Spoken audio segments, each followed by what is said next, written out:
আমি বলবো যে এই জিনিসটা আসলে প্রত্যেকটা মানুষের জন্য খুবই বেসিক। এটা আসলে ছোটবেলা থেকেই আমাদেরকে এভাবে এই সম্পর্কে জানা উচিত ছিল, আমাদেরকে শেখানো উচিত ছিল।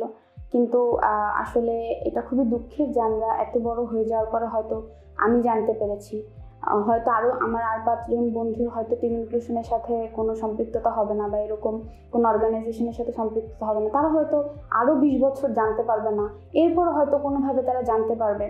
তো এই জায়গা থেকে আমি বলবো যে আমার লাইফে খুব বড় একটা লার্নিং টিম ইনক্লুশনে এসে হয়েছে, এবং অনেক কিছু রিয়েলিস্টিক ব্যাপার আমি এক্সপিরিয়েন্স করেছি, যেটা আসলে যেটা আমার পরবর্তী লাইফে খুবই খুবই কাজে দিবে।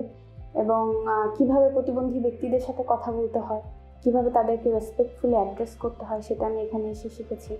এবং এখানে এসে আমি আমার ডেফ কমিউনিটির সাথে আমার ইন্টারাকশন হয়েছে, যেটা আমার লাইফে ফার্স্ট টাইম হয়েছে। এবং আমি বলবো যে এই এক্সপিরিয়েন্সগুলো প্রত্যেকটা মানুষের হওয়া উচিত। এবং এখন আমি যখন রাস্তা দিয়ে যাই, আমি যখন একটা ফুটওভার ব্রিজ দেখি, আমি চিন্তা করি এটা কি অ্যাক্সেসিবল কিনা, বা আমি যেখানে পড়াশোনা করছি আমার বিল্ডিংটা অ্যাক্সেসিবল কিনা, বা আমি যেখানে থাকি সেই বিল্ডিংটা অ্যাক্সেসিবল কিনা।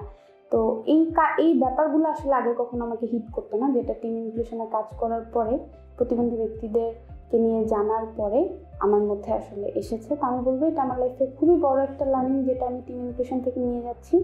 এবং এটা আমি সবাইকেই আসলে বলতে চাই যে সবার আসলে ডিসেবিলিটি ইনক্লুশন সম্পর্কে নলেজ রাখা উচিত এবং রেসপেক্টফুল ল্যাঙ্গুয়েজ সম্পর্কে জানা উচিত।